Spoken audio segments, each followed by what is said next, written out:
আসসালামু আলাইকুম। আমি এখন আছি কলকাতা শহরের বাংলাদেশি পাড়ায়। হাসানকে সাথে নিয়ে কলকাতা শহরের কিছু দর্শনীয় স্থানগুলো ঘুরে ঘুরে দেখব। বিশেষ করে পানির নিচে মেট্রো রেল, সেটাতে চড়বো এবং আপনাদেরকে দেখানোর চেষ্টা করব। তার সাথে বাংলাদেশিরা যে সকল জায়গা থেকে কেনাকাটা করে সে সকল জায়গাগুলো ঘুরে ঘুরে দেখবো ইনশাল্লাহ। তো চলুন তাহলে আজকে ভিডিও শুরু করি। তো প্রথমে আমরা যে হোটেলটাতে ছিলাম সেটা হচ্ছে এটা 1000 রুপিতে আমরা এই হোটেলটা ভাড়া নিয়েছিলাম। মোটামুটি হোটেলটা খুব ভালো ছিল। 1000 টাকাতে এসি, বাথরুমটা অনেক পরিষ্কার ছিল, ভালো লাগছে এই হোটেলটা। হোটেলটার নাম শরণ গেস্ট হাউস। হোটেলটা হচ্ছে মার্কিউ স্ট্রিট জামা মসজিদ আছে, জামা মসজিদের পরে রিপন স্ট্রিটে ঢুকতে এই হোটেলটা পড়বে। তো বাংলাদেশি পাড়া এটা যে কারণে বলা হয় যে ম্যাক্সিমাম বাংলাদেশি মানুষ যখন আসে এখানে বেড়াইতে কলকাতায়, তো তারা বেশিরভাগ এইখানেই থাকে। যে নিউ মার্কেটের পিছনেবর্তী এলাকাটা, যে Marquis street, Colin street, Ripon street, বিভিন্ন ধরনের স্ট্রিটদের নামগুলো আছে। সকল অঞ্চলগুলোতে মুসলিম হোটেলগুলো আছে। বিশেষ করে খাওয়ার সুযোগ সুবিধাটা ভালো থাকে, যার কারণে বাংলাদেশিরা এখানে এসে থাকে। তো এখান থেকে নিউ মার্কেটটা একদম কাছে।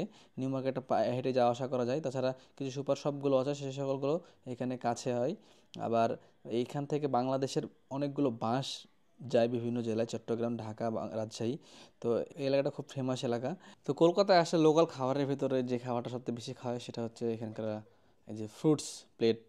এগুলো 50 টাকা 60 টাকা করে প্লেট নেয়। তো এগুলো বিভিন্ন রকম ফল দিয়ে সাজাই দিত, দেখতে যেমন ভালো লাগে তাতে খাইতেও কিন্তু আরও বেশি ভালো লাগে। তো হাসানকে সাথে নিয়ে নিউ মার্কেটের পাশ দিয়ে চলে গেলাম মেট্রো রেলে উঠবার জন্য। তো মেট্রো রেলে ওঠার আগে হাসানকে দেখা দিলাম যেখানে নিউ মার্কেট ফুটপাতে এসব অঞ্চলগুলো থেকে মূলত বাংলাদেশের আসে, এসে অনেকে কেনাকাটা করে নিয়ে যায়। তো এখানে দাম দর করে কিনতে হয়, কিনতে জানলে ভালো, না কিনতে পারলে ঠগিয়ে দিবে। নিউ মার্কেটের একদম সামনে রাস্তার ধারে। তো নিউ মার্কেটের গেটের সামনে এসপ্লানেড নামে একটি মেট্রো স্টেশন আছে। এখান দিয়ে মূলত আমরা ঢুকে যাবো এবং এখান থেকে আমরা হাওড়া স্টেশনে যাব। তো এই হাসান এখানে নামার সময় বলছে যে কত গভীরে, মানে নামতে আছি। আর হাওড়া স্টেশনটা মূলত নতুন হয়েছে কিন্তু, হ্যাঁ, এর আগে ছিল না। পানির নিচ দিয়ে লাইন করা হয়েছে হাওড়া স্টেশনের। তো আমরা হাওড়া স্টেশনটা যাবো, হাওড়া স্টেশন দেখা হবে হাসানকে নিয়ে। হাওড়া ব্রিজটা, তারপরে হুগলি নদী আছে, সেগুলো ঘুরে ঘুরে দেখবো, সেই জন্য আমরা হাওড়া স্টেশনের দিকে গেলাম। তো হাওড়া স্টেশন এখান থেকে আমাদেরকে ভাড়া নিল 10 রুপি করে। এবং হাওড়া স্টেশনটা মূলত এর থেকে আরও বেশি নিচে, মানে এই যে এই স্প্লেন্ডার যে স্টেশন আছে তার থেকে আরও বেশি নিচে, এবং ইন্ডিয়ার সবচেয়ে গভীরতম মেট্রো রেল স্টেশন।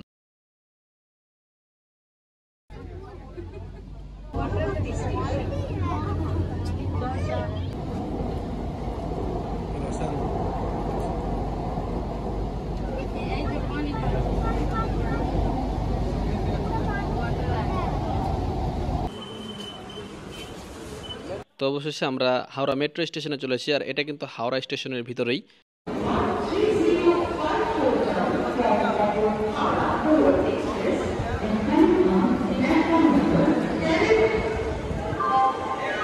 লাগছে হাওড়া স্টেশনের ফ্যান দেখে হাসান বলছে হেলিকপ্টার পাখা নাকি। তো হাসানকে হেলিকপ্টার পাখার বাতাস খাওয়াই নিলাম।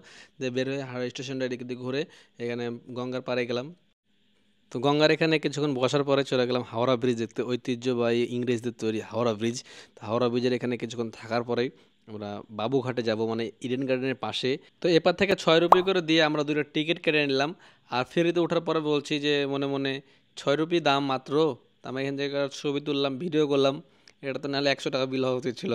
যাই হোক, এখানকার শেয়ারিং যেসব ইয়াগুলো আছে, সার্ভিসগুলো আছে, পরিবহনগুলো, সেগুলোতে কিন্তু অনেক ভাড়া সাশ্রয়। যেহেতু ইডেন গার্ডেন পাশে, তাই পায়ে হেঁটে চলে আসলাম। এসে দেখি কপাল ভালো, ভিতরে খেলা চলছে বেঙ্গল প্রো টি20 লিগ।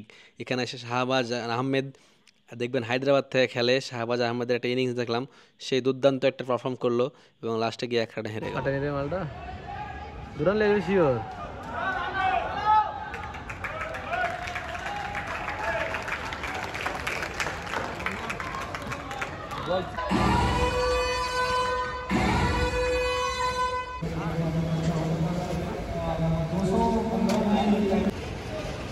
समझ भाई बैट ऊपर करो एक बार, समझ भाई बैट ऊपर करो, থ্যাংক ইউ ভাই। তো মাঠে অনেকক্ষণ সময় কাটানোর পরে আমরা বের হয়ে গেলাম যে ভিক্টোরিয়া মেমোরিয়াল দেখতে যাওয়ার জন্য। তো খেলা দেখতে গিয়ে একটু দেরি হওয়ার কারণে আমাদের লাকটা ফেভার করলো না।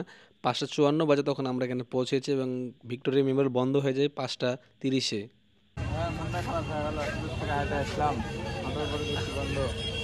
খেলা দেখতে কিন্তু।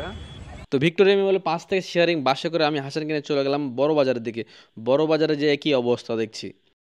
যে কি পরিমাণে দালাল এখানে, প্রত্যেকটা দোকানের মধ্যে 3টা 4টা করে দালাল হাত ধরে ঢোকায় নেবে এমন অবস্থা। মানে কি বলবো, মানে ওই জায়গাতে লক্ষ্মীপুরে যেরকম আসলে যেরকম হয় না, তার থেকেও বেশি দালাল। তো আপনাদেরকে সাবধান করে দিই, ওদের খপ্পরে পড়বেন না। আপনার যে দোকান পছন্দ হবে সেই দোকানে যাবেন, কারণ এখানে আমরা কয়েকজনের সাথে কথা বলে দেখলাম, স্থানীয়দের সাথে বলছে যে প্রত্যেকটা দোকানের দালাল আছে, এবং দালালরা যদি আপনারা নিয়ে যেতে পারে তো এক একটা দালাল 1000-1200 টাকা করে আপনাদের কাছ থেকে কমিশন খেয়ে নেবে, মানে ওদের মাধ্যম দিয়ে আর কি। তো যেহেতু এখানে আমাদের কেনাকাটার কিছু নাই, মেয়েদের লেহেঙ্গা শাড়ি মারি, তো এখান থেকে আমরা কোনো কেনাকাটা করলাম না, চলে গেলাম ভিমার্টে। আগে যে বিগ বাজার নামে একটা সুপার শপ ছিল, সেই সুপার শপটা এখন মূলত ভিমার্ট নামে পরিচিত আছে, এবং রিলায়েন্স কোম্পানি নাকি এটা কিনে নিয়েছে। তো এখানে আমরা কিছু কেনাকাটা করতে এসে দেখি যে বাংলাদেশি কিরে ভাই, বাংলাদেশি কিনতে পারে মায়েরই, একটার সাথে আরেকটা ফ্রি। তো লুটে নিচ্ছে কেউ, তো দেখলাম যে জুস কিনছে, আবার থামস আপ কিনছে, 2 লিটার থামস আপ। এরা কি এটা বইয়ে নিয়ে আসবে, আমি ওটাই চিন্তা করছি কখন থেকে। তো যাই হোক, এখানে আমরা কয়েকজনের সাথে কথা বললাম বাংলাদেশিদের সাথে, খুব ভালো লাগলো এখানে এসে দেখে। তো এখান থেকে হাসানো কিছু কেনাকাটা করলো। আমি বেশি না, একটা জিনিস নিয়েছিলাম এখান থেকে, মর্টিন গুড নাইট একটা মেশিন কিনেছিলাম আর কি। এই কেনাকাটা করলাম ভাই। চিকিৎসার জন্য আসছে না কেনাকাটা? না, ঘুরতে। ঘুরতে? জি। কেমন লাগছে? জি, আলহামদুলিল্লাহ ভালো। এই ভিমার্টে জনগণ, ভিমার্টে ওই যে buy one get one free পারলাম, তাই বাংলাদেশি মানুষ বাংলাদেশি মানুষ অনেক, কোরবানির পরে অনেক মানুষ বাংলাদেশ থেকে আসছে। ভালো লাগছে তো? জি, অসংখ্য ধন্যবাদ। ধন্যবাদ। দর্শক, এই সাউন্ড শুনে মনে হতে পারে যে গুলিস্তানে আছেন, না আসলে এটা ভিমার্ট, ইন্টারন্যাশনাল মার্ট।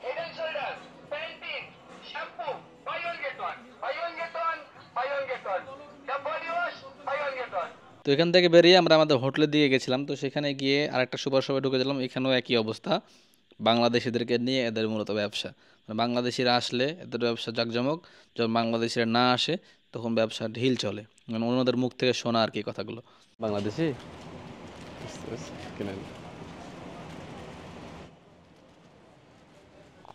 তো এই সুপার শপটা ঘুরে আমরা এখান থেকে বেশি কিছু নেইনি। হাসান 2-4টা চকলেট নিয়েছিল মানে খাওয়ার জন্য, আর 2টা জুস নিয়েছিলাম মানে স্পটে খাওয়ার জন্য আর কি। তো এখান থেকে বেরিয়ে হাসান বললো স্যান্ডেল নেবে, স্যান্ডেল শিলেদারে নিয়ে গেছিলাম। শিলেদারটা দর্শক এখানে দাম কম থাকে জুতা, যার কারণে বাংলাদেশিটা সব থেকে বেশি আসে এখানে। এবং এই কলকাতার শাখাতে শিলেদারের মূল ব্যবসায় বাংলাদেশিদেরকে নিয়ে। এখানে আপনারা আসলে দেখতে পাবেন যে কী পরিমাণে বাংলাদেশি আছে, ঠিক আছে? তো এখানে ভিডিও করা নিষেধ যেহেতু, তারপরেও কয়েকটা শট নিয়েছিলাম। তো এরপর এখান থেকে বাড়ি গিয়ে হাসানকে দিয়ে গেলাম রাতের নিউ মার্কেট দেখাতে। রাতের নিউ মার্কেটে এদিক ওদিক ঘোরাঘুরি করে এখানে বেশিক্ষণ সময় কাটাইলাম না। তারপরে আমরা চলে গেলাম যে কিছু চকলেট কেনাকাটা বাকি আছে, পরের দিন যেহেতু চলে যাব। তো এখান থেকে আমরা চলে গেলাম চকলেটের দোকানে চকলেট কেনার জন্য। চকলেটের কেনাকাটা দর্শক আপনাদেরকে বলে রাখি যে আশেপাশে তো চকলেটের দোকান আছে, বিশেষ করে এই যে মার্কেট স্ট্রিটের আশেপাশে। তো তার ভিতরে এই যে এদের দূরে দোকান আছে, একটা মুদিখানার দোকান এবং একটা চকলেট টকলেট এগুলো সব হাবড়ি জাবড়ি বিক্রি করে। তো এদের কাছে দামটা রিজনেবল মনে হয়। আর এই দোকানটা কিন্তু খুব বেশি দিন হয়নি, মানে সর্বোচ্চ 8 মাস থেকে 1 বছর হবে। হ্যাঁ, মানে ফার্স্ট টাইম যখন আসি তখন কিন্তু ওনাদেরকে দেখেছিলাম না। তো এইখানে যে পরিমাণে বাংলাদেশি কিনে, মানে হিউজ পরিমাণে বাংলাদেশিরা কেনাকাটা করে। আর এই দোকানটা বাংলাদেশিদের উদ্দেশ্য করে কিন্তু দিয়েছে ওনারা। বাংলাদেশি সবাই বাংলাদেশি, আমরা এখানে সবাই বাংলাদেশ। তো এখানে চকলেট দাম হলো 340 টাকা কেজি। এখানে কিছু চকলেট কেনাকাটা করে আমরা চলে গেলাম। তো এই ছিল আমার আজকের ভিডিও। ভালো থাকবেন, সুস্থ থাকবেন, আসসালামু আলাইকুম।